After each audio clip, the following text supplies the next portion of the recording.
Welcome back from that feature on the benefits of hydroponic farming without soil. And I have my regular person in the studio with me in person of Engineer Abayomi Onasanya of Global Director African House. You're welcome to the studio, sir. Thank you for having me. Good morning, Good Abuja. morning, sir. Thank you so much for So we're looking at hydroponics without soil. correct. Without soil. Is it possible? It is. It is. Again, good morning, Abuja. Thank you for giving me this opportunity. Hydroponics, in its simplest term, means growing food without soil. And to a layman, this might look strange, or this might look a bit out of the ordinary. But the reality is that as a continent and as a nation, we're facing dire challenges in terms of climate change. And you have regions of Africa and Nigeria where water is such a luxury, you see, and hydroponics brings to bear this technology whereby we can all grow food without worrying about water shortage and whatnot. And in fact, I usually tell people that with hydroponics, you can grow food even in the desert. You see, even in the Sahara Desert, you can grow food. It differs from the traditional soil completely. Completely in so many aspects, in fact, because hydroponics not only saves water, it saves 90% of water compared to traditional agriculture.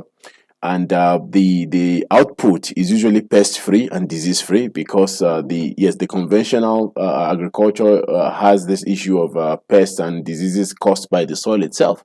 Since we are not using soil, so you're eliminating most of those diseases, and it has several advantages. Like you can do multiple harvests in a year. The productivity is amazing. For example, on half a plot of land, about 350 square meter, you can get about 65 tons of tomato. You see, you can get about 21 tons of lettuce. You can get 14 tons of strawberries. And I mean, the sky is the limit with hydroponics. You know, in fact, you can even do indoor farming. Like in a room like this, we can even cultivate food. So we actually don't need You don't need the sun. exactly, because there are technologies that allows us to create an artificial environment for the lighting and whatnot. And since we're not using soil, it gives us that advantage of like I said, multiple harvests, because you can grow 3 times a year. Because in the conventional agriculture, you can basically cultivate within the rainy season and within the planting season. But with hydroponics, the moment you harvest, you replant, and then you continue. So you can do 3 times a year, sometimes 4 times a year, in fact. You know, and there's this tomato that we call ever-bearing tomato. Like you can harvest continuously, almost every day for the next 4 or 5 years, without having to replant, the seeds. You see, so that's the beauty of hydroponics, and it's the way out of the food shortage we're facing all across the world. Definitely. So, what are the main types of hydroponic systems and how do they work? Well, there are several types of hydroponic system. You can talk about the NFT, which is basically nutrient film technique. You can talk about the DWC, deep water culture. You can talk about the Dutch bucket and several other systems, but the principle is the same. What hydroponics does basically is it recycles the nutrients, you see, and the plant gets exactly what it needs when it needs it. So as a result, you have a higher yield. Unlike the agriculture that you do on soil, on the conventional soil, you have to wait for irrigation or for rain to fall. But with hydroponics, the nutrient is being recycled over and over again, and sometimes the plants are fed with nutrients for like few hours in a day. So the plant gets exactly what it needs, the right amount, and then the harvests are usually bountiful, in fact, you see. You yes. Mentioned buckets. Dutch bucket. We call it Dutch bucket. Yes, so, Dutch. In my mind, I'm looking at buckets everywhere. Yes, basically, as the name sounds, it's just interconnectivity of buckets where you have the substrate, which is usually coconut coir and some other biodegradable substrates, whereby this replaces soil, and then the nutrient moves from one bucket to the other bucket, and then it goes back to the central tank, and then you recycle it. And with Dutch bucket, you can do so many things, even root crops now. Ginger, we can do ginger now. You can even do it indoors. You can do even onions. We can do potatoes. Regardless, imagine growing let's say ginger in Katsina State, for example, or in Kebbi State. You see, so climate is no longer an issue with hydroponics. You see, and with what we have been advocating for the last couple of years, because we're the largest hydroponics operator on the continent by numbers.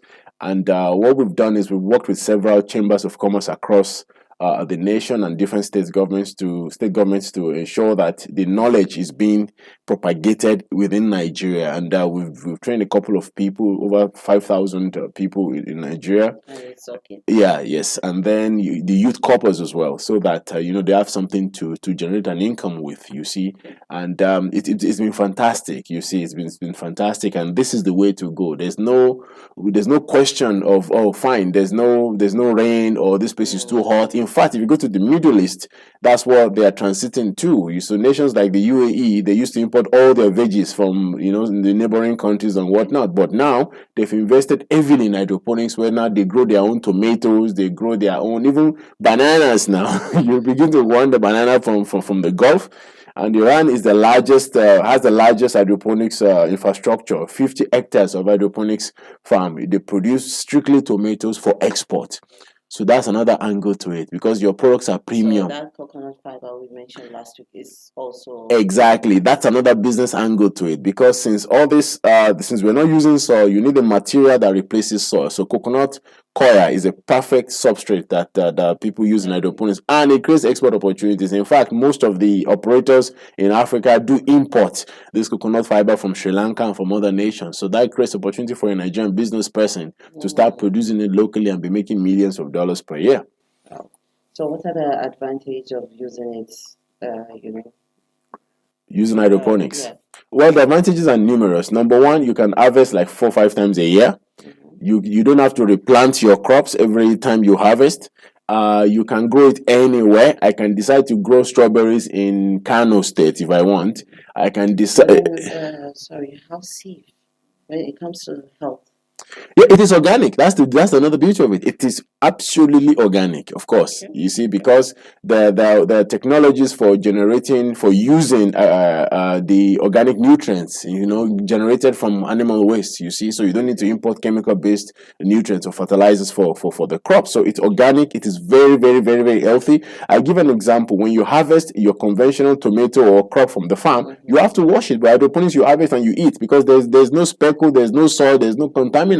So that saves you a lot of money in that regard, and it's something that we're pushing for potential retirees to get into, because in your backyard you can set up a small hydroponics farm where you can be making good money supplying your neighbors with exotic veggies, instead of importing basil or this exotic vegetables, like basil, mint and whatnot from abroad.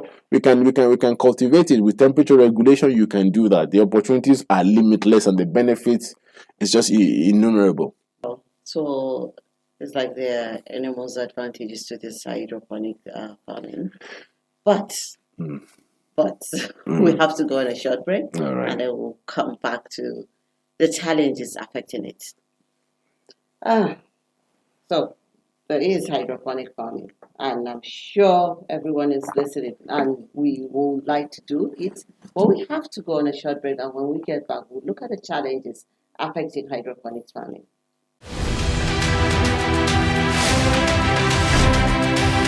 It is better for you to stay in your classroom, even if you are poor, but you are able to teach and deliver, the knowledge that you are supposed to do in the setting where it is supposed to be done.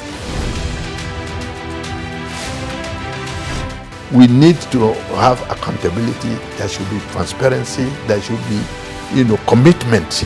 There should be patriotism. Join us this Monday at 12:30 for another refreshing episode of Heroes of Abuja and a repeat broadcast on Sunday.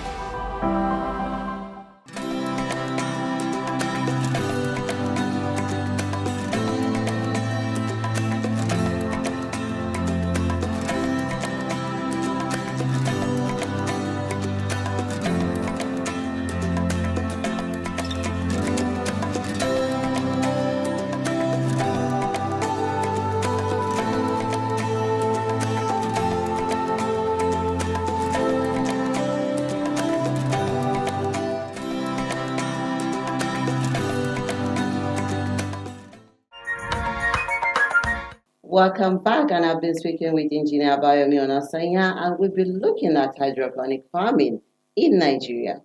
So, hydroponic farming in Nigeria, and I'm sure the challenges affecting it. What are the challenges? Well, the major challenge of hydroponics is the startup cost, because to set up a standard hydroponics greenhouse, usually the parts are imported, and then you'll be hearing figures like $20,000 to set up a complete, a huge hydroponics greenhouse.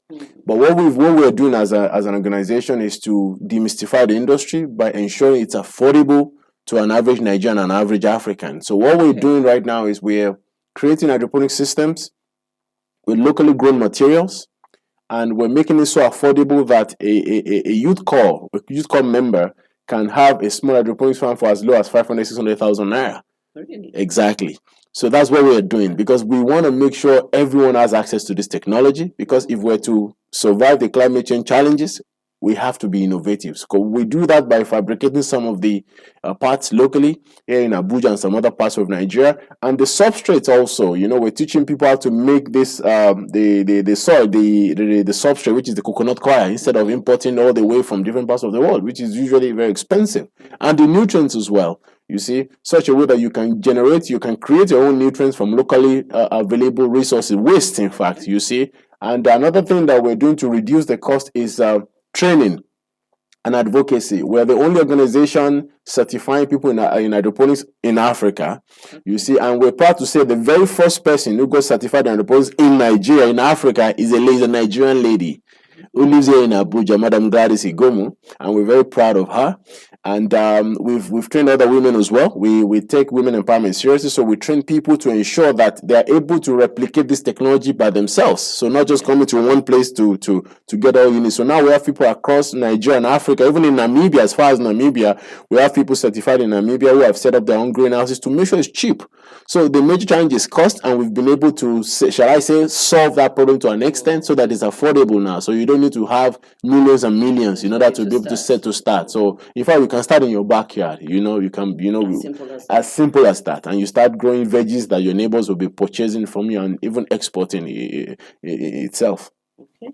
So, are there any eco-friendly practices that can be integrated? Well, the eco-friendly practices include replacing the nutrients that the plants use with organic ones, because usually what you have is because you need nutrients to flow around the system, so most of them are usually imported, and some of them are non-organic. They're not organic, they're chemical based. So what we've done over the last 3 years is teach Nigerians and Africans how to produce organic nutrients from chicken manure.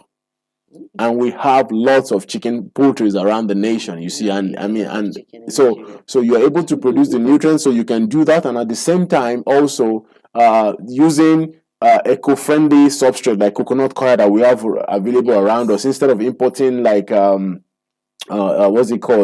different other substrates. Even we can even use clay pellets, in fact, so we call it liquor. It's made from clay. So those are the things we can do to ensure that we're moving towards sustainable agriculture. Hydroponics generally is considered a climate-friendly agricultural technique, whilst feeding the population at the same time.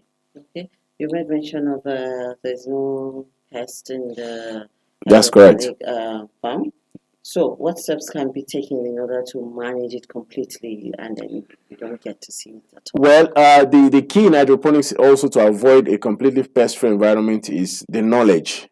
Because usually hydroponics farm should be temperature regulated if you want to grow out of season crops. Okay. Imagine trying to grow strawberries in Maiduguri, for example. The temperature normally, is high during the summer. So what you do then is you have to regulate the temperature and ensure that pests don't come in to come and destroy the vegetation. So the key here is understanding, having the knowledge behind the technology, because this is what has been missing over the last 20-30 years, because it's often believed that hydroponics is a foreign technology that can only be done by certain nations and it will surprise you that people still bring so-called experts from foreign nations to come and set up hydroponics farm for them. But now we have certified hydroponics technicians certified by us here in Abuja, in Lagos, in Ghana, in Namibia, and all across the world that can actually do this. So they'll give you that particular technical know-how to manage it effectively for a pest-free cultivation and bumper harvest, you see. And we can export. I keep talking export.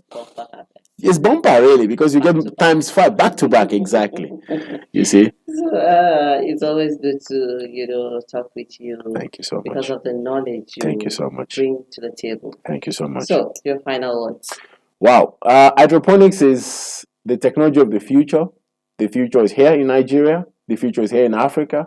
Let us encourage our youth to go into hydroponics, because we're not only feeding the whole continent, we're saving the planet in the process. So hydroponics is the way to go. It's no longer too expensive. It's affordable now. So let's do hydroponics. God bless Africa. God bless Africa and God bless Nigeria. God bless Nigeria. Thank you very much. So we have been discussing the benefits of hydroponic farming here in Nigeria, and he said it is the way forward to the future and it is affordable. We'll go on a short break and our entertainment corner